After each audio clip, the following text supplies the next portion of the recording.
Esta carta de Santiago, si usted va al capítulo 1, pues es escrita a las 12 tribus que andaban dispersas a causa de la persecución y hace énfasis en el llamado a la perseverancia en medio de la persecución y las tribulaciones.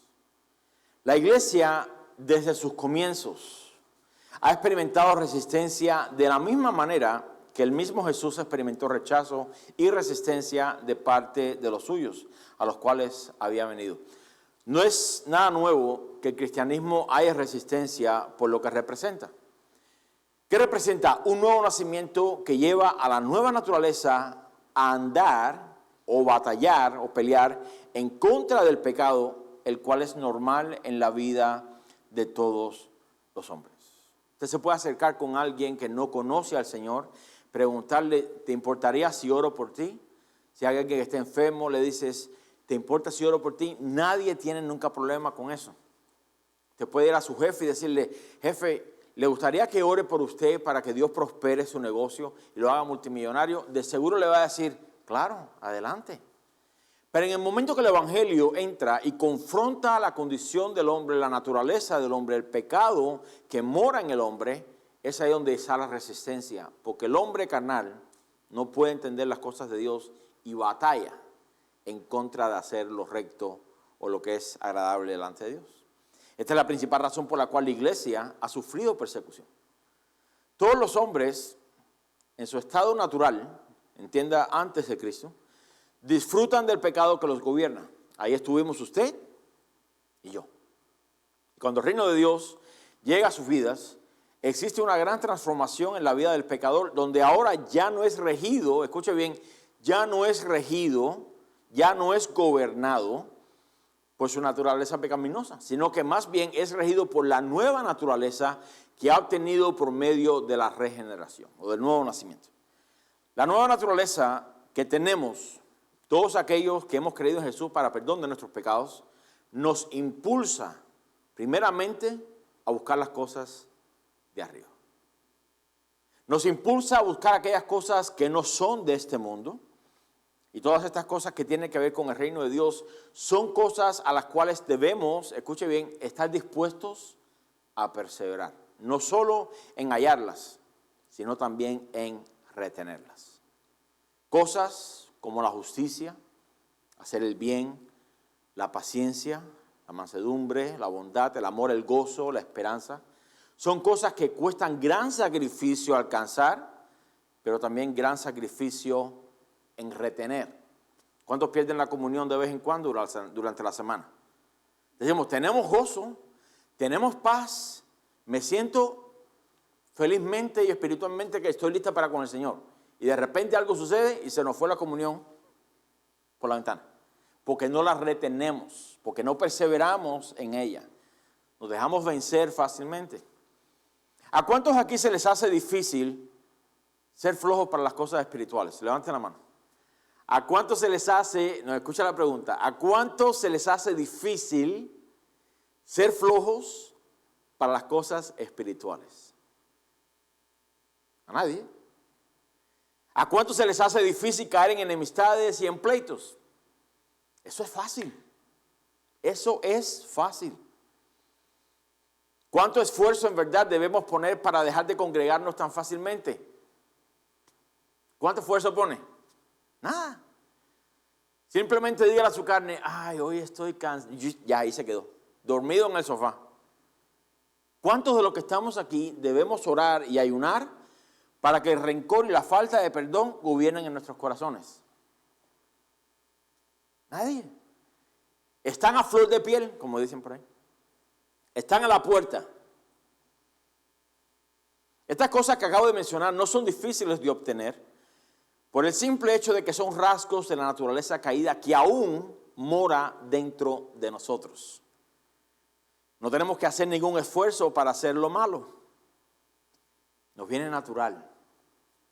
Descuide por un momento la oración, descuide por un momento la comunión con Dios y verá dónde termina. Cuando Dios salva al pecador, no le quita la vieja naturaleza de pecado con la cual nació. Más bien infunde la nueva dentro de la vieja y ahí es donde está el problema. Dos naturalezas dentro de nosotros, batallando. Esta es la razón por la cual existe la pelea, la batalla dentro de nosotros entre el querer hacer el bien y el querer batallar en contra del mal. El cristiano que no tiene una batalla, si usted está aquí hoy y no tiene una batalla dentro de sí entre hacer el bien y hacer el mal, una batalla recia, déjeme decirle, usted no es nacido nuevo. Se lo dejo saber de repente así. Porque el nacido nuevo, el Espíritu siempre batalla en contra de la carne, siempre, siempre. Son antagónicas. El Espíritu y la carne son antagónicas, no son compatibles y siempre se oponen entre sí. La dura realidad del nacido de nuevo es que tendrá que batallar más duramente en contra de los deseos de la carne, porque no solamente habitamos dentro de un cuerpo de muerte, sino que estamos rodeados de pecado. ¿Cuánto tiempo? Todo el tiempo.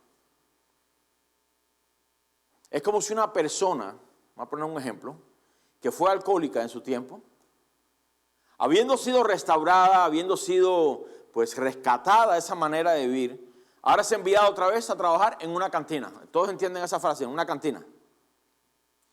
Con bebidas gratis. Mira, ya que trabajas aquí, todo esto que hay aquí lo puedes tomar de gratis.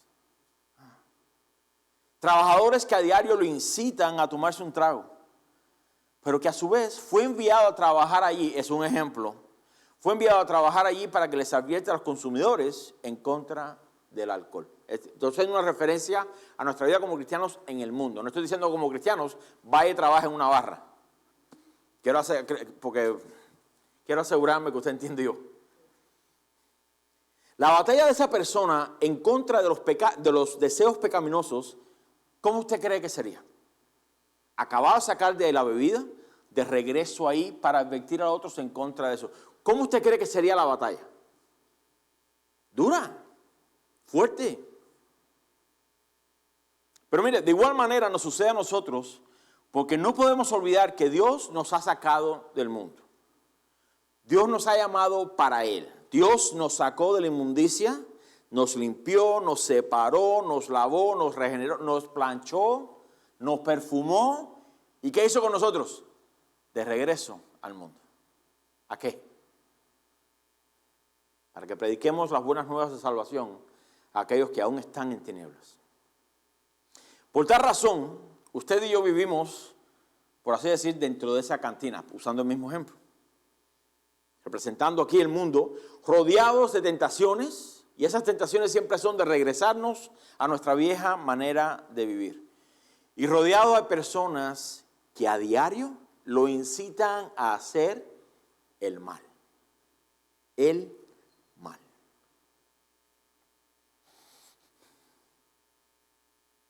La tentación de regresar al lodo siempre está ahí. Es un constante recordatorio de que si nos descuidamos, probablemente regresemos otra vez. Ahora, cuando llega la tentación de abandonar al Señor o regresarnos al lodo, ¿qué sería lo fácil a hacer? ¿Qué nos nace naturalmente a hacer? Regresarnos atrás. Regresarnos atrás. Ceder ante las tentaciones, hundirnos otra vez en el pecado. Eso es lo fácil a hacer. Ahora yo pregunto, ¿qué es lo que debemos hacer? No hacemos lo que queremos, hacemos lo que debemos. ¿Qué debemos hacer? Debemos perseverar en retener lo que Dios nos ha dado, nos ha regalado, nos ha confiado, use la palabra que usted quiera. Y habrá días donde se nos hará mucho más fácil perseverar la doctrina que hemos aprendido y ver los frutos de esa perseverancia, pero a la misma vez habrá otros días donde quizás no veamos los frutos tan prontamente. Pero escuche, aún así, el llamado a perseverar con paciencia sigue en pie. Sigue en pie. Esta epístola de Santiago hace mucho énfasis en la santidad de la iglesia, en medio de la persecución. Porque lo primero que hacemos para excusar nuestra falta de santidad es culpar ¿a quién? A todos. Hermano, no debería ser así. No, tú no conoces a fulano. Ok. Si ponemos siempre el énfasis en los demás, porque si ellos cambiaran, yo no fuese así, realmente no tenemos una lucha.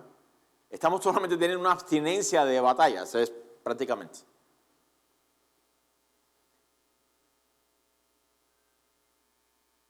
La santidad de la iglesia es algo a la cual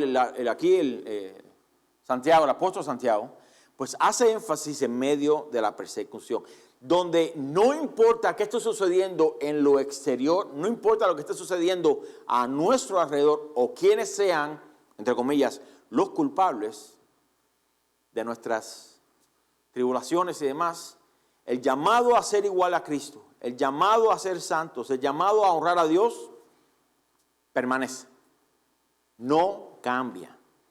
La santidad no es opcional, ni tampoco condicional. La santidad es mandatoria. Sin santidad, nadie verá al Señor. ¿Cuántas personas? Nadie. Cero. Aquí se hace énfasis en la santidad de la iglesia, en la perseverancia de los santos, aún en medio de la persecución y de todos los problemas que la iglesia estaba enfrentando, aun cuando muchos de esos problemas estaban ¿dónde? Dentro de la congregación. ¿Cree usted que la iglesia tiene situaciones dentro de ella misma? Pleitos, contiendas, disensiones, ¿sí las hay o no? Probablemente usted ha sido un receptor de eso, o quizás usted ha sido el dador de eso. Estamos involucrados, no solamente batallamos con las cosas de afuera, llegamos a la congregación y aquí también tenemos que lidiar con esas cosas, actitudes y demás.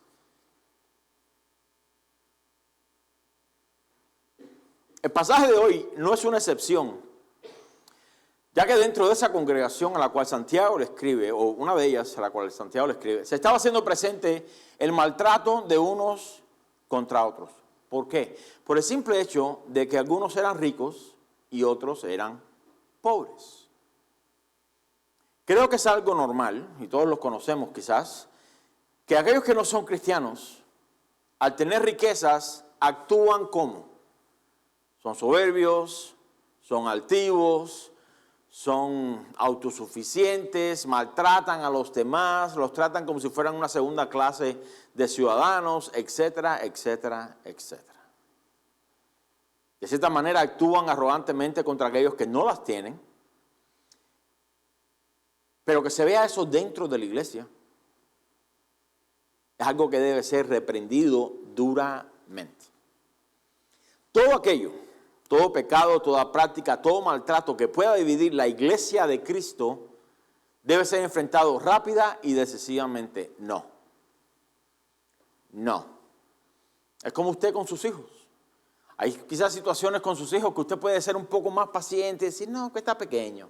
No, es que no entiende. Y hay otra cosa que es no. Y la chancleta va. ¿Sí o no? Ojalá Dios nos diera la luz verde para usar la chancleta aquí en la iglesia.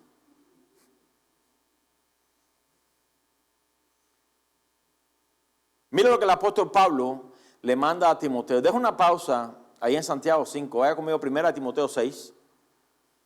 1 Timoteo 6, 17. Y aquí le voy a hablar algo acerca de los ricos. Así que presta atención, que esto es para usted.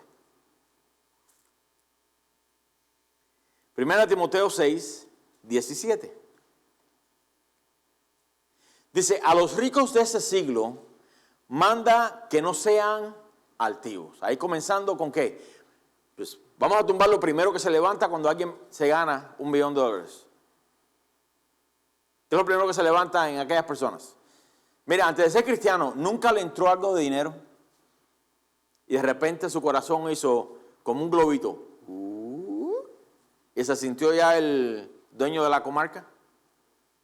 No, por favor, mesero, tráeme el plato. ¿No se le subieron los humos? Lo primero que sucede es eso.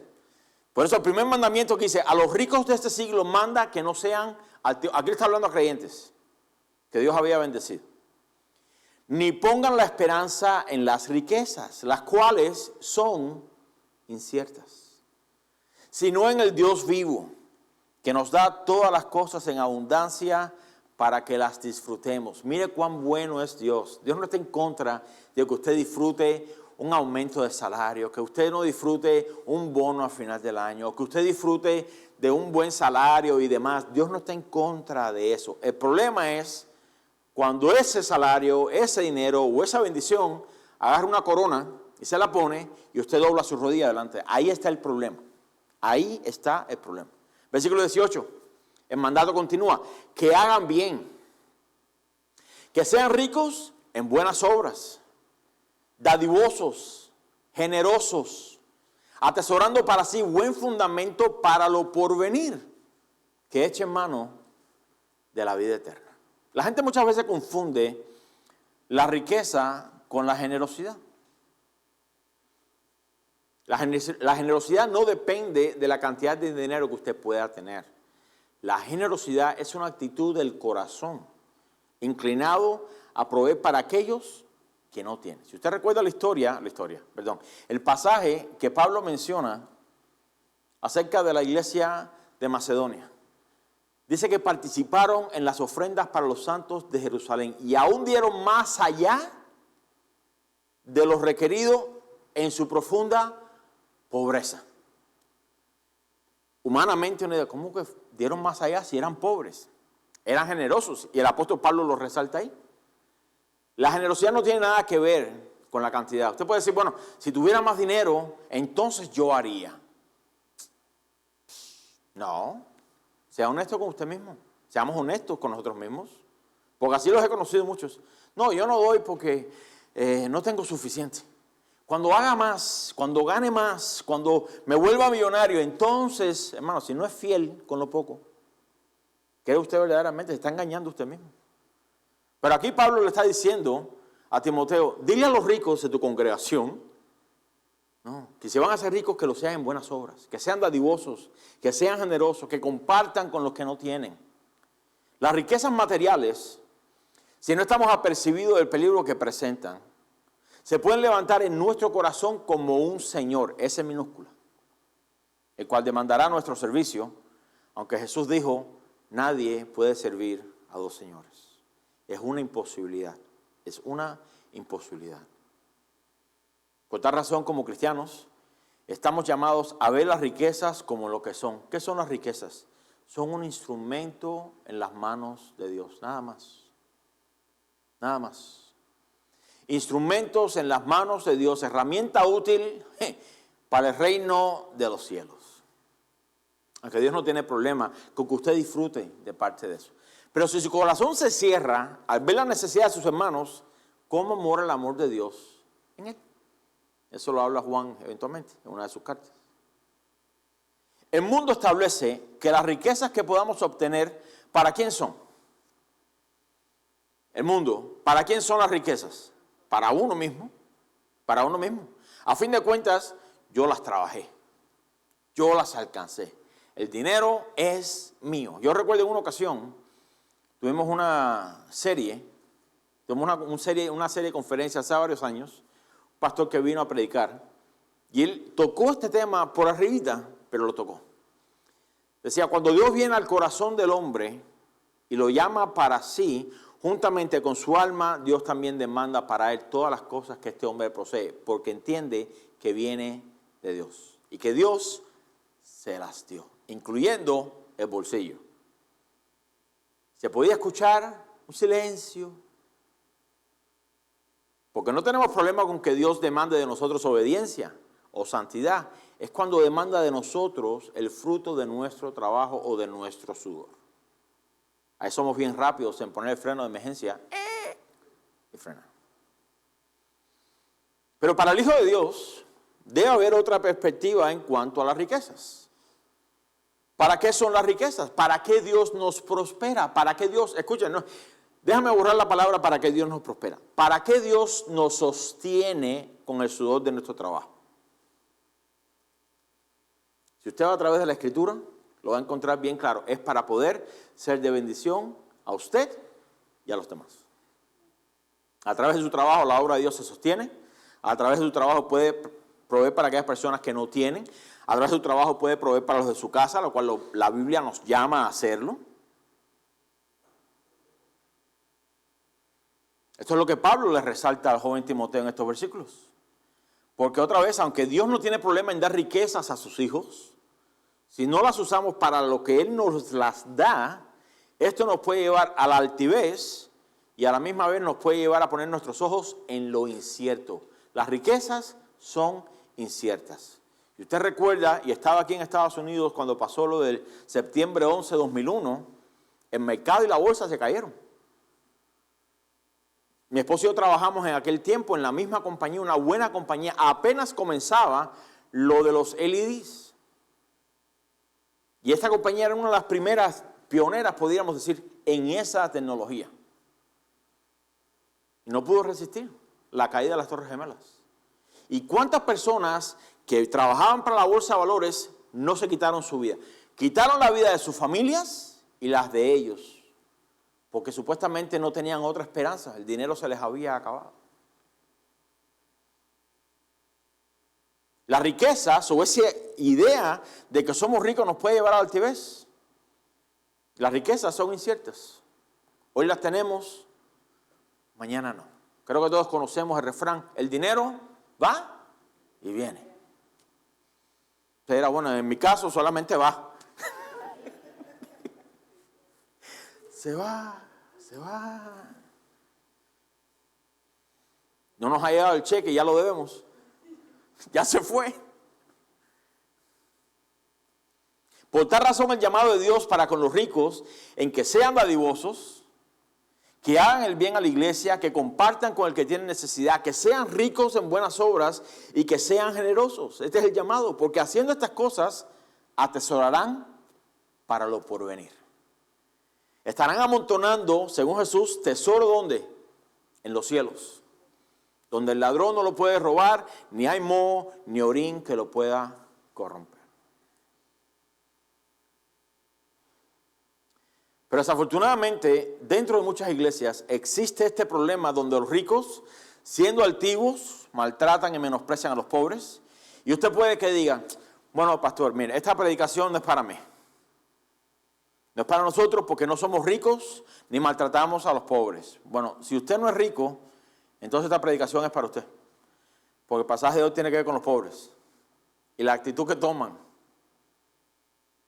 Porque fueron ellos los que estaban siendo marginalizados, maltratados y tenidos por menos dentro de esta iglesia a la cual Santiago le escribe la carta. La opresión que los cristianos estaban sufriendo en esos tiempos de parte del Imperio Romano, de parte de los líderes religiosos y de todos aquellos que eran enemigos de Cristo, se estaba haciendo más severa. Y cuando, como les dije, cuando viene de afuera, se nos hace más fácil resistirla. Que no conoce a Dios. Que no conoce a Dios. Es normal que el mundo sea indiferente a las cosas de Dios. Por tal razón, el trato de ellos para con nosotros puede causarnos desánimo, puede causarnos frustración y hasta momentos de dolor, pero lo superamos más rápidamente. A fin de cuentas, ¿quién no ha sufrido tristeza por el hecho de que ha sido rechazado por su propia familia? O una amistad o una relación de años por el simple hecho de que ahora somos cristianos. Yo creo que todos. Hay amistades que no son cristianos que respetan y puedes seguir la relación con ellos sin ningún tipo de problema. Yo tengo personas así. Respetan mi punto de vista, no pierdo la oportunidad cuando tengo, pues, de tratar de evangelizarles. Pero no todos son así. No todos son así. Y eso lo podemos tolerar más cuando son de afuera, porque entendemos que no conocen a Dios, que lo hacen en ignorancia, quizás. Pero cuando este trato viene de parte de aquellos que son nuestros hermanos, de aquellos que comen a nuestra mesa, de aquellos con los cuales compartimos todo en el Señor, no deja de crear en nosotros los mismos sentimientos de frustración, de dolor y de desánimo. Y como estos cristianos estaban siendo tratados de los de adentro, al igual manera que los de afuera le trataban, comenzaron a menguar en cuanto a su vida espiritual. Santiago, desde el capítulo 4, comienza a tratar duramente con aquellos que no solamente eran ricos, y se habían llenado de altivez en contra de los pobres, sino que se habían enaltecido tanto, su corazón se había elevado tanto, hasta el punto de querer crear y dirigir su propio destino. Y aquí podemos hacer la pausa y decir, ¿habrá cristianos pobres que de igual manera piensan que pueden dirigir su propio destino? ¿Que puedan hacer lo que ellos deseen en vez de por encima de la voluntad de Dios? ¿Cree usted que los hay? Entonces nos deja saber que la desobediencia o la altivez no tiene nada que ver con el dinero.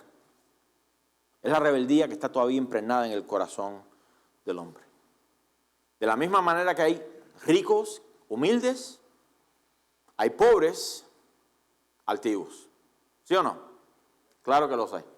Diga, y con orgullo, diga, nada. Estas personas se habían llenado tanto de arrogancia, diciendo, mañana iremos y estaremos allá un año y traficaremos y ganaremos, sin considerar que Dios es quien nos presta la vida que tenemos. El tiempo que usted tiene en esta tierra es tiempo prestado del Señor. Nadie aquí va a durar 1000 años. De este lado de la eternidad, nadie. Ahora llegará un día, como Saúl comenzó la alabanza, 1 Corintios 15, hablando de la resurrección, habrá un día, pues, donde para toda una eternidad, sin llanto, sin dolor, sin dinero, porque no lo van a necesitar, gloria a Dios, ya todo está pago en el cielo, no tiene que pagar renta, no tiene que pagar mortgage, ya está todo pago. Y entonces, por toda una eternidad, podemos disfrutar de todas las bendiciones de Dios, de todo lo que Dios ha preparado para aquellos que creen en Él. Cosas que ojo no vio, ni oído yo, ni han subido al corazón de hombre. Cuando usted abre sus ojos, cuando usted va a cierto lugar o ve cierta página de internet o un cuadro, usted dice, wow, como me gustaría estar en ese lugar. Ayer había estado el televisor de nuestro cuarto pausado y sale una imagen, a veces pues salen algunas fotos. Mi esposa me dijo, wow, qué lindo sería estar ahí. Y verdad, son fotos que salen, algunas son manufacturadas, ¿verdad? Y uno dice, verdad que es un paisaje tremendo. Pero por mucho que nuestros ojos digan, wow, qué hermosura, no es nada comparado a la belleza en el cielo. No tenemos palabras, realmente no podemos imaginarnos a nosotros cómo será. Estamos limitados. Todo lo que sabemos es respecto a esta tierra, lo cual está siempre ligado con el pecado, el dolor, la angustia. Así que cuando lleguemos a ese día, si Dios nos presta más vida, disfrutemos lo que tenemos aquí, pero si Dios nos llama mañana, hermanos, ganó. Ni se adelantó, ni se atrasó. Dios lo llamó en el momento que Dios tenía que llamarlo. Mientras tanto, pues un pie delante del otro, perseverando con paciencia. Esta actitud de estos cristianos los llevó a que Santiago comenzara este capítulo 5 con las siguientes palabras hacia ellos. Versículo 1, Santiago 5:1. Vamos a leer hasta el 6. Aquí tiene un tono un poco, ¿cómo podríamos decirle? ¿Sarcástico? Vamos, ahora ricos. Me imagino los ricos de la congregación. Wow, gloria a Dios. Llorad y aullad por las miserias que os vendrán. Vuestras riquezas están podridas. Vuestras ropas están comidas de polilla. Vuestro oro y plata están enmohecidos y su moho testificará contra vosotros y devorará del todo vuestras carnes como fuego. ¿Habéis acumulado tesoros para los días postreros? He aquí, clama el jornal de los obreros que han cosechado vuestras tierras, el cual por engaño no les ha sido pagado por vosotros. Y los clamores de los que habían cegado han entrado en los oídos del Señor de los ejércitos. Habéis vivido en deleite sobre la tierra y sido disolutos. Habéis engordado vuestros corazones como en el día de la matanza. Habéis condenado y dado muerte al justo y él no os hace resistencia. Estamos hablando de gente dentro de la iglesia.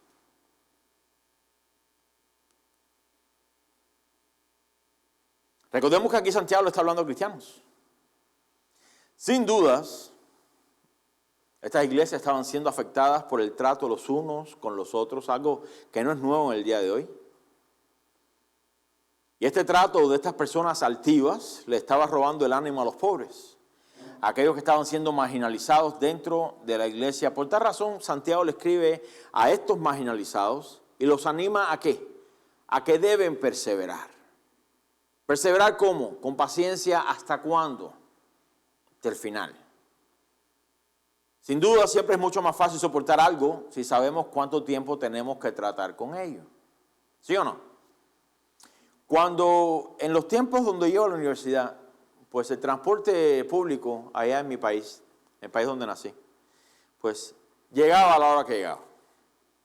No es como aquí, usted aquí dice, bueno, voy a ir y el autobús pasa a las 12 del día, me deja a la 1 en esta, puedo agarrar el otro, y usted puede planear su día alrededor del transporte público aquí en Florida o en Estados Unidos.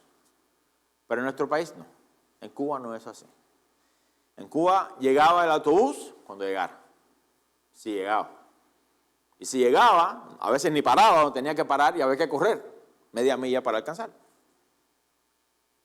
Pero recuerdo en muchas ocasiones, estando en la parada del autobús, y era una cantidad de gente esperando el mismo autobús. Si calculo rápidamente por encimita, yo pienso que habrían al menos unos 70 asientos dentro del autobús. ¿Sabe cuántas personas habían esperando? 200, 300 personas. La gente entraba por las ventanillas. Aquello era un desastre. Pero el punto es que mientras todos estamos esperando sin saber cuándo venía, uno se comenzaba a impacientar. Quizás tengo que ir por otro lado, me tengo que ir por otra vía. ¿Qué tal si voy por aquí? Y de repente alguien gritaba, la guagua llegó. Ya toda aquella espera, toda aquella angustia se iba. ¿Por qué? Porque era simplemente cuestión de tiempo antes que el autobús llegara. En otras palabras, estamos más propensos a esperar y a calmarnos en la espera mientras sabemos que ya se acerca. Ya sabemos cuánto nos falta. Si yo le digo a usted, hermano, pues mañana lo voy a visitar. Usted me dice, ¿a qué hora? Le digo, no, pues llegaré cuando llegue. Voy a hacer lo mismo que el autobús en Cuba. Usted probablemente se desespere todo el día. ¿Cuándo va a llegar el pastor? Si le digo, vengo alrededor de la 1, ya usted puede planear su día, etc. Se nos hace más fácil la espera cuando sabemos cuánto conlleva o el tiempo que nos toca esperar. Por ejemplo, también tomamos una medicina amarga porque sabemos que solo durará 1 minuto. Cierra los ojos, se tapa la nariz, no sé. Lo tomo. Toleramos quizás una inyección porque sabemos que el pinchazo solo durará unos pocos segundos. O toleramos a alguien que no nos es de agrado porque sabemos que es solo de manera temporal. Esperar por algo que necesitamos o que deseamos siempre nos será más fácil si sabemos que el tiempo de su llegada ya se acerca. Y el sufrimiento se nos hace más fácil, más tolerable para soportar. Lo mismo sucede con la perseverancia. Hermanos, persevere en el Señor. Es que no veo la salida. Si Dios nos mostrara la salida y nos dijera, mira, en 3 semanas voy a terminar el trato contigo. Quizás dijéramos, ok, 3 semanas los puedo aguantar. 2 semanas, gloria a Dios. 3 días más, bendito sea el Señor. Y si Dios nos dijera, bueno, este trato que llevo contigo va a tomar 20 años. ¿Qué hiciéramos nosotros? Humanamente, ¿qué hacíamos? ¿Qué hubiésemos hecho? No tengo paciencia. Por tal razón, Dios no nos dice cuánto nos va a durar el proceso de santificación, o de cierta manera sí.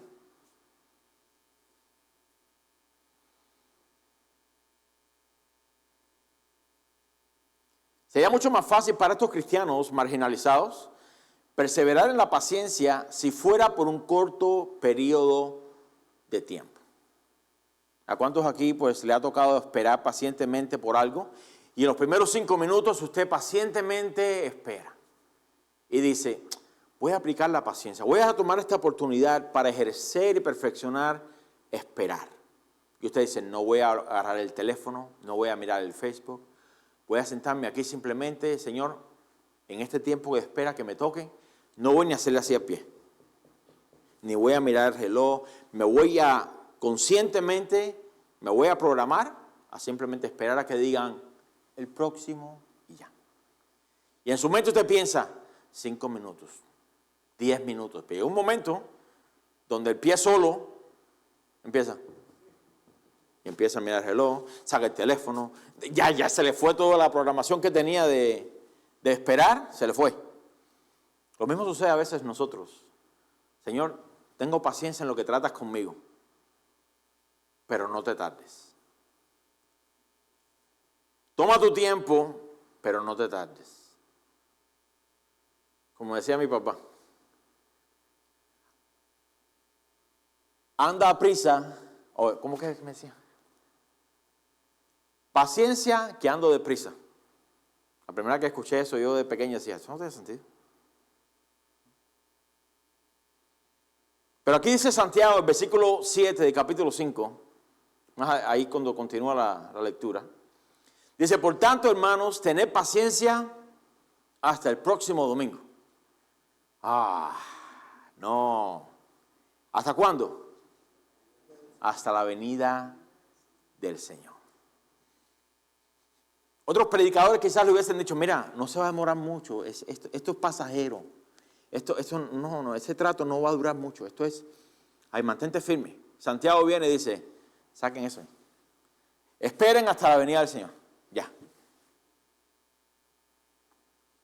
Mirad cómo el labrador espera el precioso fruto de la tierra, aguardando con paciencia hasta que reciba la lluvia temprana y la tardía. Tened también vosotros paciencia y afirmad vuestros corazones, porque la venida del Señor se acerca. Santiago pudo de cierta manera decirle, no, perseveren hasta la venida del Señor. Pero para que no se agüiten, la venida del Señor está cerca. El llamado que Santiago hace aquí es el mismo llamado que le hizo a estos cristianos en la dispersión. Y es el llamado a soportar hasta el fin de nuestras vidas. Algo que cambia la perspectiva completamente. Cuando Dios nos llamó al pastorado, 2012, yo recuerdo que yo personalmente batallé con eso. Porque jamás había sido pastor. Y nunca fue algo que dije, no, yo quisiera ser. No, jamás. Dios me llamó de la nada y pues no me tocó otra opción que decir, Señor, heme aquí, envíame a mí. Vamos a comenzar. Ok, Señor, yo voy a orar para que tú en 2 años nos llames y nos establezcas como iglesia. Y Dios nos dijo, en 2 semanas comienzo. En la casa. El otro día encontramos algunas fotos de aquellos tiempos. Ninguno de ustedes estaba ahí. Ya ustedes llegaron con aire acondicionado y demás.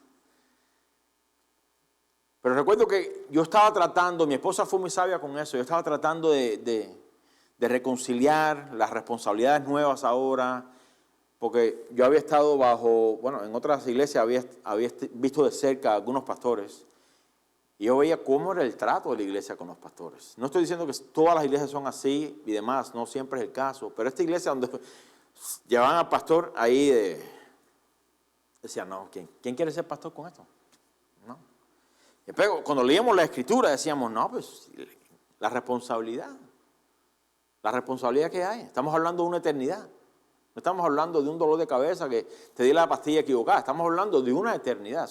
Es mucha responsabilidad en ese sentido. Pero bueno, yo estaba tratando de reconciliar el asunto de ser pastor. Porque yo siempre fui uno de aquellos que dije, no, los pastores no se retiran. Ahí, viejitos arrugados como una pasa, todavía siguen dándole con el bastón a la gente. ¿Por qué llegas tarde? Llega temprano, ¿no? Recuerdo que estaba ya tratando de reconciliar, ok. Tengo que predicar todas las semanas o preparar un mensaje todas las semanas. Ok. Dios me va a ayudar. Y apenas estaba saliendo yo de mi cuarto ahí mi esposa llegó y me dice, pero sabes que esto es para toda la vida, ¿no? Dale a orar otra vez. Porque pensamos, tiempo corto, ¿no? ¿Y quién iba a pensar? Bueno, Dios en sus planes, ¿no? Que 13 años y aquí Dios no estuviera. Pues Dios ha sido bueno para con todos nosotros. Soportar hasta el fin de nuestras vidas. Todos aquí sabemos que el proceso de santificación en el cual Dios mismo nos ha llamado por su gracia a caminar, es un proceso que dura ¿cuánto? Toda nuestra vida. O podríamos decir, hasta la venida del Señor. ¿Cuánto tiempo tendrían estos cristianos marginalizados para que sus propios hermanos fueran pacientes para con ellos? ¿Qué tiempo tendrían? Bueno, van a ser pacientes conmigo, pero ya tienen que agarrar. No. Espera que sean pacientes contigo y te traten bien. ¿Hasta cuándo? Hasta la venida del Señor. ¿Cuánto tiempo debían estos cristianos marginalizados mantenerse firmes en el Señor a pesar de las pruebas y las dificultades? ¿Cuánto tiempo cree usted? Hasta la venida del Señor. Algo que la iglesia del siglo XXI, no sé más allá si, ha tenido como muy ligero. Esto se ve en todos lados. Usted se mete en el Face, se mete en Instagram, las redes sociales y se va a encontrar 1 millón de cristianos, pienso yo que son cristianos, que dan cierto tipo de consejos que yo digo, ¿de dónde sacaron eso? ¿De dónde sacaron eso? Y claro, la mayoría de todos estos consejos, hoy mismo vi uno. Dije, no, déjame salirme de aquí porque me va a subir la bilirrubina. La mayoría de los consejos, ¿qué son?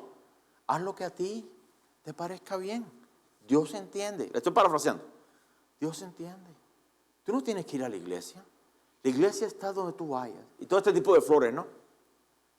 Pero déjeme decirle que la iglesia, en general, tanto local como universal, pasa por lo mismo. Son cristianos temporales. Ya un tiempo con el Señor, y cuando llega el momento de las vacas flacas, llega el momento de la prueba, ahí se van. ¿Y cómo van a crecer si no tienen raíz donde están? ¿Cuántos aquí han plantado un árbol o una planta? Plantas en una maceta y cada 3 semanas o cada 3 días la sacas y la replantas y la sacas y la replantas y la sacas y la replantas. ¿Cuánto tiempo usted cree que durará para que le dé fruto? ¿Cuánto usted cree que dure? Jamás dará fruto, jamás, porque no está plantado. Pero cuando el cristiano se planta en la iglesia donde Dios, escuche bien, donde Dios lo plantó, debe echar raíces y por consiguiente, ¿qué más? Fruto. Entonces, aquí Santiago le está diciendo a esos cristianos que están siendo maltratados, tengan paciencia. ¿Hasta cuándo? Hasta que el Señor venga. Echen raíces, den fruto. No se dejen, engañar. Permanezcan fieles al Señor. La idea de Santiago aquí es que estos cristianos desarrollaran la paciencia en su carácter cristiano. Esto no es para nosotros. Paciencia tenemos, por todos lados. ¿Sí o no? ¿Alguien está diciendo que sí? Gloria a Dios. Nos sobra la paciencia, pastor. La paciencia, contrario a cómo el mundo la define, no es una virtud con la cual algunos nacen. Para el cristiano es uno de los rasgos del fruto del Espíritu. La semilla de la paciencia ya está dentro de nosotros, como parte de nuestra nueva naturaleza. Pero depende de nosotros cultivarla y regarla para que se desarrolle en nosotros y crezca. Pero para desarrollar la paciencia, de lo cual Santiago habla aquí, necesitamos ¿de qué? De oportunidades para hacerlo. ¿Sí o no? Cuando le pedimos a Dios que nos dé paciencia, ¿qué nos da Dios? ¿Paciencia? Si ese fuese el caso, ya todos fuéramos pacientes. O santos, sin manchas, sin arrugas. Y algunos, aunque no están manchados, los veo arrugados todavía. ¿Qué nos da Dios? Señor, enséñame a ejercitar la paciencia. La paciencia es algo que se ejercita, que se desarrolla. ¿Qué sucede? ¿Qué nos da Dios? Oportunidades para desarrollarla y comenzamos con pequeños pasos a tomar. Usted puede desarrollar su paciencia, su dominio propio con cosas pequeñas aún en su hogar, por su propia cuenta. Por su propia cuenta. Déjeme contarle una pequeña historia dentro de esta. En una ocasión, yo trabajaba con otro muchacho, cubano también, llevábamos efectos electrodomésticos y demás. A mí me gustaba mucho ese trabajo. Trabajo físico, podía comer lo que yo quisiera, no engordaba mucho en aquel tiempo. Ahora no puedo ni siquiera ver solamente veo una pizza, ya 10 libras me subo. Pero aquel tiempo era mejor. Recuerdo que en una ocasión habíamos trabajado duro para terminar temprano, para evitar el tráfico. Trabajamos en San Pi. San Pi para acá siempre eso era una matazón. Recuerdo que dejamos de comer. No, vamos a echarle duro. Si hay un momento ya que el estómago me está diciendo, si no me echas nada de comer, te voy a empezar a comer de adentro para afuera. Recuerdo que paramos, no recuerdo ni dónde fue que paramos, pero sí recuerdo lo que sucedió. Recuerdo que cuando recogimos la bolsa, póngale si fuimos a McDonald's, la bolsa no había tocado todavía mi muslo, ya estaba. Y recuerdo que Dios me dijo, hey, dominio propio. Yo me quedé pasmado porque dije, ¿qué más testimonio da uno a veces con la desesperación Y a partir de ese día dije, voy a ser más consciente de eso. Esto es algo que yo practiqué, todavía no lo he perfeccionado, pero le digo, déjeme terminar la historia, no me esté juzgando antes de tiempo. Recuerda que aquí Santiago dice, el juez está a la puerta, no ustedes. Pero yo recuerdo después de eso, por mi propia cuenta, a veces compramos una pizza o compramos lo que fuera de comida. Y por mucha hambre que tuviera, yo decía, no me voy a dejar gobernar por esto. Y sacaba la pizza del plato, del microondas, la ponía en el plato. Y a veces usted va a pensar que yo soy masoquista. Pero a veces te cogía la pizza y la hacía así. Y la ponía otra vez. No, me vas a dominar. No, voy a comer esa pizza dentro de 1 minuto. O dentro de 3 minutos. ¿Qué estaba tratando? Por muy jocoso que pueda sonar, por muy, pues, que inútil, ¿no? El ejemplo. A mí me ayudó ¿a qué? A no ser dominado por otras cosas. Ahí es donde entra la paciencia, el dominio propio. La paciencia es igual. Si no tenemos paciencia, ¿qué sucede con nosotros? ¿Qué sucede cuando somos impacientes? Yo le pregunto. ¿A qué somos más dados? ¿A pecar o a santificarnos? Yo le pregunto, ¿a qué? A pecar. Porque no sabemos esperar, no queremos esperar, nos salimos de la voluntad de Dios. Salimos. Así que la próxima vez que compre una pizza, póngala en práctica. ¿No? Es tomar el segundo extra o los 2 segundos extra para aguantarnos, refrenarnos y dejar que Dios sea el que dirija. Esto nos puede ayudar en todas las áreas. Cuando estamos exasperados, si no somos pacientes, si alguien peca en contra de nosotros, estamos nosotros más propensos a extender misericordia o a juzgar. Dígame. A fallar. Ahí nos vamos. Después, Señor, ten paciencia conmigo. ¿No? Pues, ¿y tú cuándo la vas a ejercitar? Mañana. Mientras más la practicamos y la desarrollamos, más propensos estamos a no perder los cabales ni a renegar de Dios en medio de la prueba. Eventualmente pasamos de desarrollar la paciencia a desarrollar la longanimidad. Ese es otro nivel. Lo cual es largura de carácter o de espíritu en medio de la prueba. La paciencia y la longanimidad no son opuestas. Se complementan la una a la otra. Curiosamente, la palabra usada aquí por tener paciencia, note que es un verbo imperativo, tener paciencia, es la palabra griega makotrumeo, lo cual significa tener largura de ánimo, responder con paciencia, tardar en responder. Aquí paciencia es familiar con longanimidad. Y mire lo que la longanimidad es detallada, o cómo se detalla en el diccionario de Vine. Se lo leo exactamente como está. Dice, la longanimidad es aquella cualidad de dominio propio frente a la provocación, que no toma apresuradas represalias ni castiga con prontitud. Es lo opuesto a la ira y está asociada con la misericordia. La paciencia es la cualidad que no se rinde ante las circunstancias ni sucumbe bajo la prueba. Es lo opuesto a la desesperanza y va asociada con la esperanza. Está asociada la paciencia a la tolerancia y a la constancia. Esa es la longanimidad. Estos cristianos se estaban desanimando porque aún dentro de la congregación de los santos se estaban experimentando pruebas y dificultades, nada nuevo o diferente el día de hoy, las cuales viniendo de afuera serían mucho más fáciles de soportar, pero estas venían de adentro.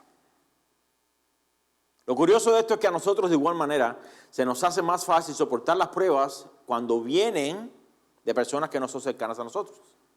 Usted viene el domingo para la iglesia, viene y dice, hoy voy a ir a la iglesia temprano, voy a compartir con mis hermanos. Y usted viene y de repente va uno, como siempre pasa aquí en la Florida, en la línea de la izquierda. Y a uno le provoca orar por él.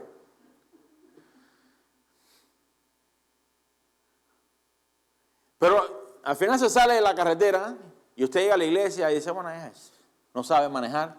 Le regalaron la licencia, así decía mi esposa cuando yo la conocí. Le regalaron la licencia, se la dieron en McDonald's, etcétera. Pero lo pasamos, ¿por qué? Porque pues jamás probablemente ve a esa persona otra vez. Pero cuando se viene a las personas con las cuales rozamos, con las cuales abrazamos, con las cuales, ahí es donde comienza entonces el proceso más doloroso. Cuando se viene a personas cercanas, nuestro cónyuge, nuestros hijos, nuestros hermanos en la congregación, algún familiar o amistad cercana, no solo duele más, sino que nos negamos a practicar la longanimidad. Ahora, presta atención aquí, porque rápidamente queremos que Dios trate con ellos, porque si Dios trata con ellos, entonces yo no tengo que practicar la longanimidad. Si Dios lo cambia, yo no tengo que lidiar con eso. No tengo que pasar por ese proceso. ¿Sí o no? Si Dios hace obedientes a nuestros hijos en 3 minutos, pues ¿cuántos dolores de cabeza se nos van? Los que tienen más hijos, más todavía.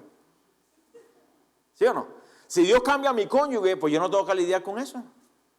Si Dios cambia al hermano, yo no tengo que lidiar con eso. Si Dios cambia al pastor, no tenemos que cambiar nada. Dios cambia a los demás. Gloria a Dios, ¿no?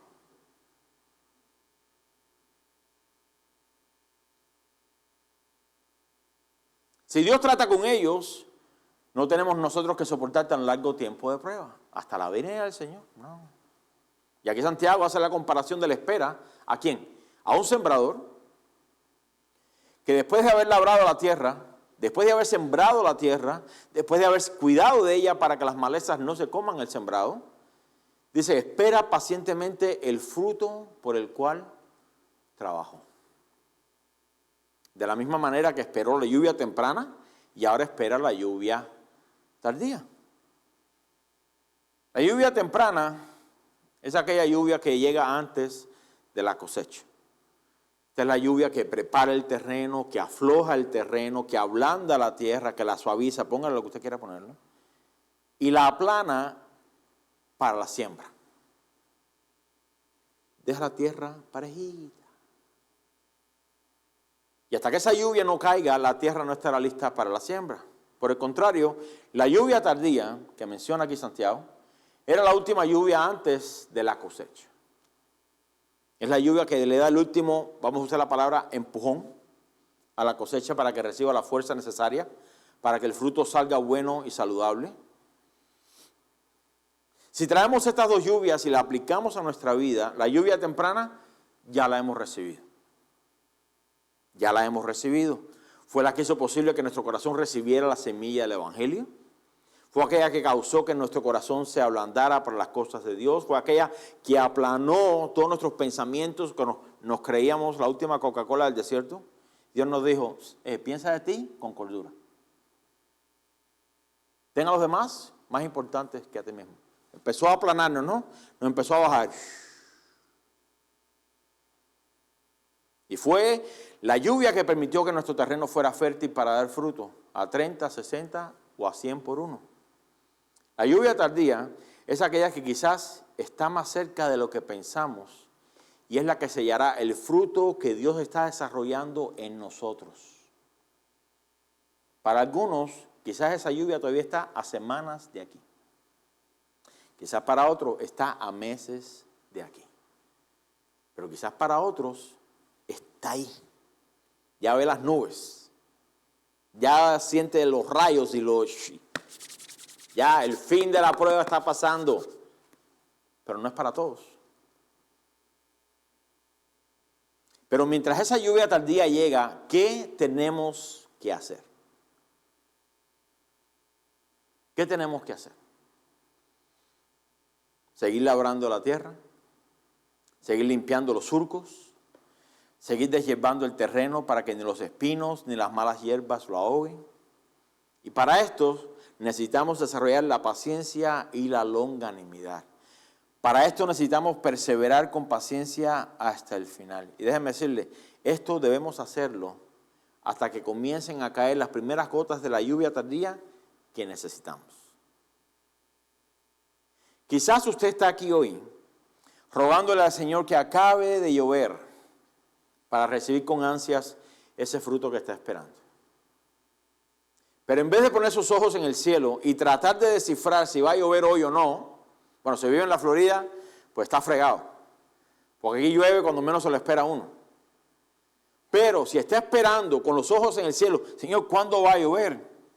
Apliquemos mejor nuestras manos al surco y al sembrado para seguir labrando hasta que llegue esa lluvia. Ni usted ni yo podemos controlar la lluvia, ¿verdad que no? ¿Verdad que no? No podemos. Pero sí podemos controlar dónde ponemos nuestras manos en el sembrado para trabajar. Si usted está batallando con el desánimo, si está sufriendo persecución, si está luchando en contra de los enemigos de su casa o simplemente pasando por el valle de sombra y de muerte, aplique sus manos al surco. Ponga sus manos en el arado. Persevere con paciencia, no suelte las manos ni quite los ojos de la obra. Porque solo será cuestión de tiempo antes de que el Señor venga y quite la aflicción. Como dije hace unos segundos, ni usted ni yo podemos controlar la mano de Dios como para decidir que haga tal cosa o no haga tal cosa. Pero sobre lo que sí tenemos control es de cómo aplicamos la paciencia y la longanimidad hacia el día del Señor. Y aquí Santiago trae a colación varios ejemplos de aflicción y de paciencia. Versículo 9, me sigue. Hermanos, no os quejéis unos contra otros para que no seáis condenados. He aquí el juez está delante de la puerta. Hermanos míos, tomad como ejemplo de aflicción y de paciencia a los profetas que hablaron en nombre del Señor. He aquí tenemos por bienaventurados ¿a quiénes? A los que sufren. Habéis oído de la paciencia de Job y habéis visto el fin del Señor, que el Señor es muy misericordioso y compasivo. Todos los hombres de Dios, incluyendo a los profetas que fueron perseguidos por el mensaje que Dios les había dado, a diferencia de los profetas del día de hoy, ¿no? Usted encuentra por ahí por el YouTube y encuentra por toda la profeta fulano de tal, pero no tiene una aflicción. Los mensajes proféticos son de prosperidad. Dios te quiere hacer rico. Dios quiere derramar bendición. Dios quiere no sé qué cosa. Dios te quiere llamar a, qué sé yo, a las naciones. Yo veo que Dios va a ser... Dios te va a hacer millonario. Simplemente sé fiel hoy y da tu casa y tus carros. Ladrones son todos. El mensaje de los profetas era bien sencillo. Reconcíliense con el Señor. Arrepiéntense. Partida y circuncisos. Eran perseguidos por el mensaje, aserrados, cortados a la mitad, desterrados, dados a muerte, permanecieron fieles hasta el final. Y en algunas ocasiones fueron librados. Gloria a Dios, pero en otras no. Gloria a Dios. Pero lo que Dios busca de todos sus hijos, incluyéndonos a usted y a mí, es que perseveremos, independientemente de todas aquellas pruebas que puedan llegar a nuestras vidas. Ese es el llamado. Que Dios quiere que perseveremos, independientemente que venga a nuestro camino. Para eso necesitamos de la perseverancia y de la paciencia. Uno de los ejemplos que Santiago les menciona a estos cristianos es acerca de la vida de Job, el cual, pasando todo lo que pasó, no pecó en contra de Dios ni atribuyó a Dios despropósito alguno. En otras palabras, todo lo que sucedió fue con un propósito divino. Quizás yo no lo entiendo, pero es divino. El cristiano no se mueve en casualidades, ni en buena suerte ni en mala suerte. Ah, qué mala suerte. Ah, qué casualidad. No. Dios tiene propósito para con sus hijos. Y cuando pensamos en eso, pensamos en ministerios. Cuando usted escucha a alguien que dice, Dios tiene un propósito para tu vida, ¿en qué piensa? ¿En qué piensa? ¿En un ministerio? ¿O algo que Dios va a hacer con él a través de él? No pensamos, el propósito de Dios para con nosotros no es la santificación, o uno de ellos. Parte de otra cosa de esa, pues tiene que ver con la gratitud. Dios quiere que seamos agradecidos, es parte de eso también. Dios tiene un propósito con todas las cosas. A los que aman a Dios, todo obra para bien. Eso lo cantamos, sabemos dónde está en la Biblia. Si les digo la primera parte del versículo, usted me dice la segunda, pero de aquí a que descienda aquí, completamente diferente. Job supo mantenerse firme en medio de la aflicción. Este es el mismo llamado para los cristianos a los cuales Santiago les escribe. Pero de igual manera es el llamado para cada uno de nosotros que estamos aquí. Cada uno de nosotros estamos aquí. Tengamos conciencia de que Dios no aflige sin razón.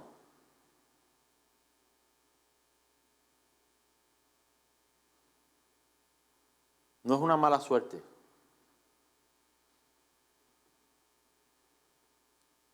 Cuando Pablo le escribe a los filipenses, en cuanto al sostenimiento, él dice, miren, sé vivir en abundancia y he aprendido a vivir en escasez. Por todo y en todo he sido enseñado. Así como para tener abundancia, como para tener estrechez. Pero si estamos estrechos, o si Dios le place, si a Dios le place pasarnos por estrechez, ¿qué pensamos? Que estoy haciendo mal, esto es un castigo de Dios. No, quizás nos quiere enseñar a ser mejores administradores. Porque la mayoría podemos estar de acuerdo que cuando tenemos en abundancia, nos hace mejores administradores o peores administradores. Peores administradores. Peores administradores. Entonces Dios tiene que empezar a apretar la tuerca con la llave de torque, porque Dios sabe hasta dónde nos puede apretar antes que nos vayamos de rosca. ¿Sí me sigue ese ejemplo, no? Dios no aflige sin razón. Tengamos conciencia de que Dios nos va a purificar como a la plata y el oro. Que Dios continuará perfeccionando la buena obra que comenzó en cada uno de nosotros. ¿Y esto hará hasta cuándo? Hasta que Cristo venga por nosotros. O hasta el día del Señor. Dios conoce nuestros corazones. Él sabe cuánto en verdad podemos soportar. Nosotros no lo sabemos. Cuando pensamos, ya Señor, ya me voy a romper, me voy a partir, ya no puedo. Dios te dice, no, espérate, un poco más. Nuestra carne no está habituada al sufrimiento ni al dolor. Por tal razón, lo primero que hacemos cuando nos llega, ¿qué cosa es? Quejarnos y renegar de Dios. ¿Por qué a mí? ¿Por qué a mí? Pero la Biblia no dice que los bienaventurados son aquellos que no sufren. Así lo ve el mundo. Cuando hablamos con alguien que, vamos a poner entre comillas, que le va bien, dentro de nosotros existe el pensamiento de, qué afortunado es. ¿Quién fuera como él? Ojalá yo fuera así.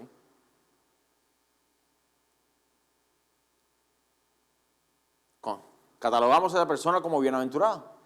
Pero eso no es lo que la Biblia nos dice. Por el contrario, bienaventurados son aquellos que padecen persecución. Una perspectiva completamente diferente entre la del mundo y los cristianos.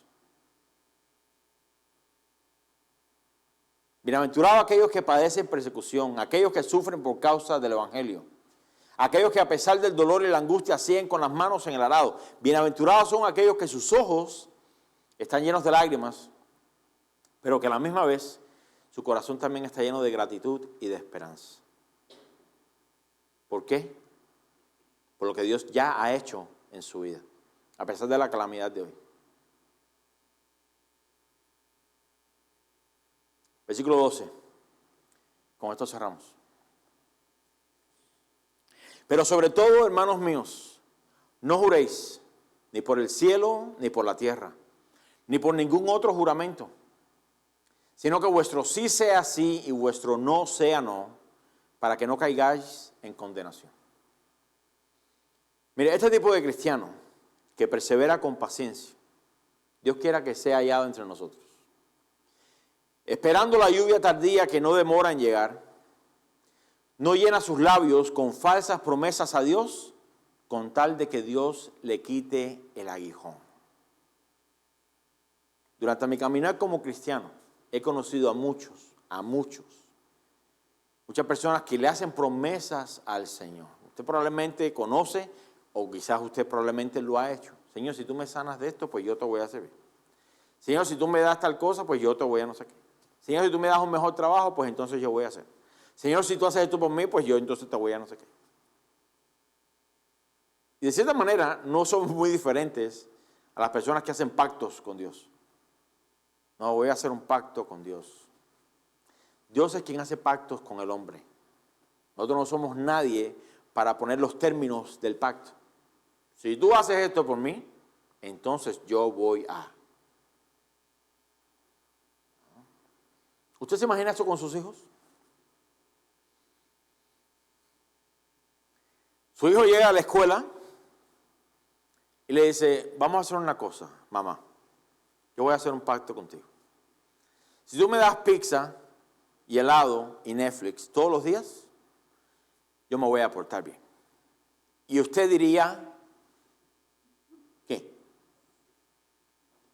Ven acá. ¿No? Usted no estaría de acuerdo, espero que no, porque sus hijos no son los que ponen las reglas en su casa. Espero que no sea el caso. De igual manera la iglesia con el Señor. Nosotros no somos nadie para decirle al Señor, Señor, si tú haces esto por mí, yo te juro, te reajuro por la bolsa del canguro. Así decíamos. Que entonces yo voy a hacer esto, yo voy a hacer lo otro. Y aquí Santiago está diciendo, quiten esa maldad de ustedes. Quiten esa maldad de ustedes. No prometas al Señor consagración con tal de que Dios te libre de alguna aflicción o de prueba. No. Esto no debemos ser nosotros. Las personas que desarrollan la perseverancia en la paciencia, en la longanimidad y que se proponen a seguir limpiando el surco y trabajando la tierra en lo que llega a la lluvia tardía, son personas que continuarán con sus manos en el arado, con sus ojos puestos en Jesús, autor y consumador de su fe, los cuales han dicho que sí al Señor y no a su carne. Por tanto, que Dios nos halle hoy bienaventurados, nos halle hoy bienaventurados, perseverando con paciencia en este caminar en el Señor. Póngase de pie, por favor.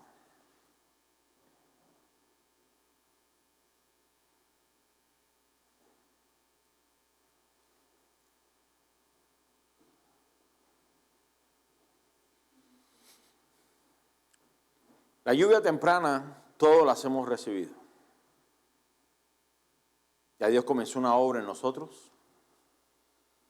Dios regó nuestro corazón con el Evangelio, la semilla del Evangelio. Nos dio una nueva naturaleza. Y nos ha mandado ahora a labrar, a preparar nuestro terreno.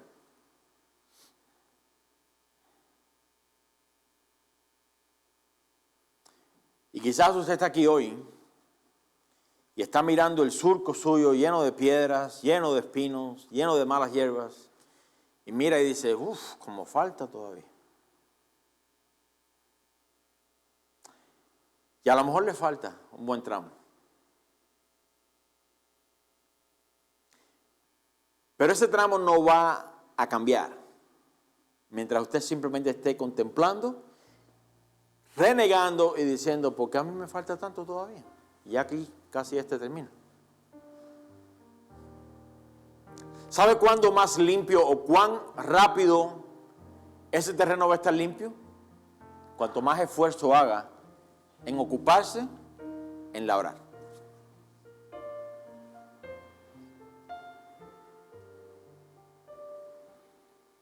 Entonces yo lo quiero animar en esta tarde.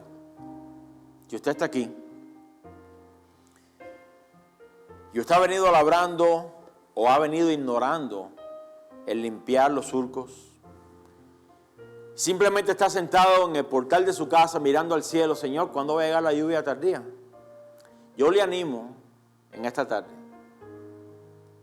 a que usted descienda, baje sus ojos y aplique mejor su mano al arado. Trabaje, obre, labore hasta que comience a llover o hasta el día del Señor, cualquiera de las dos.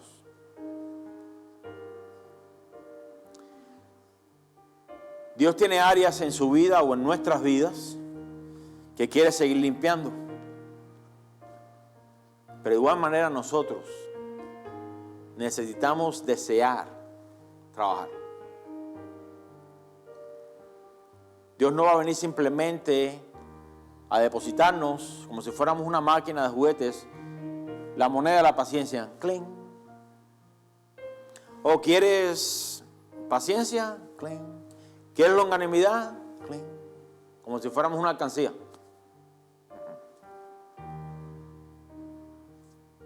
Cuando le digamos al Señor, Señor, yo quiero ser más como tú, ok.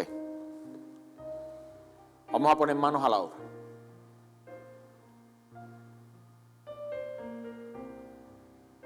¿Hasta cuándo, Señor, vamos a estar aquí? ¿Hasta cuándo estaré batallando con mi familia? ¿Hasta cuándo estaré batallando con mis hermanos? ¿Hasta cuándo estaré batallando con la ira? ¿Hasta cuándo estaré batallando con la impaciencia? ¿Hasta cuándo? ¿Hasta cuándo? ¿Hasta cuándo?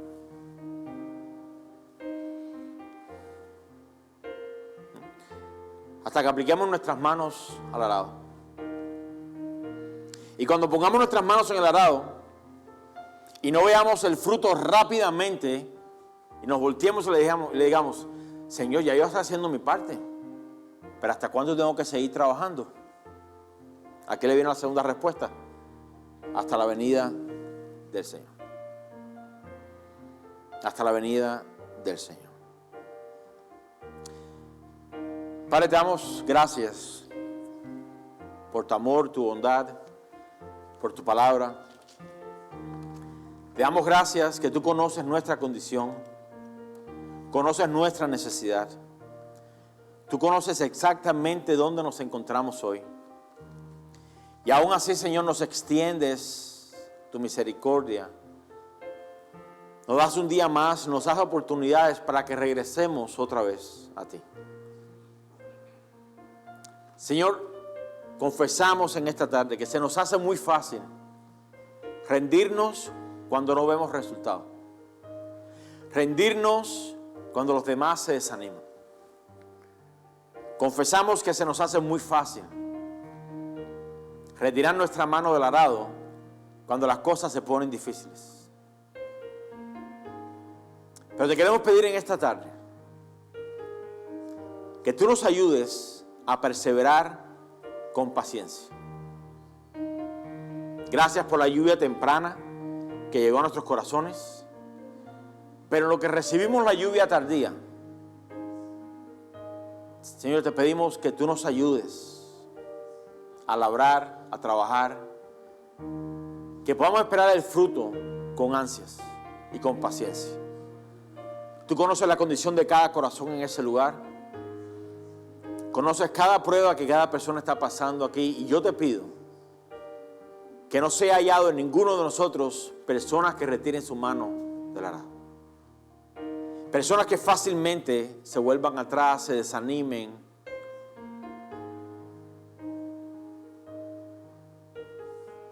Yo te pido que tú hagas algo nuevo en nuestra congregación.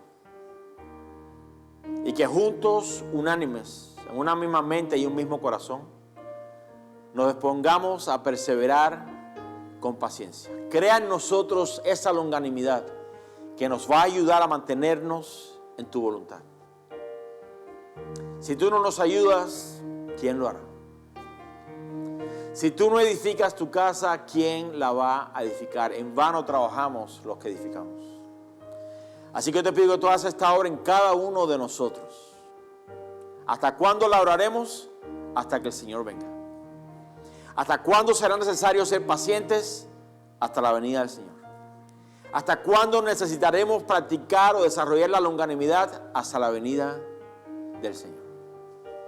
Te pido que tú nos ayudes, porque solamente tú puedes hacer esta obra en cada uno de nosotros. Te lo pedimos en el nombre de Jesús.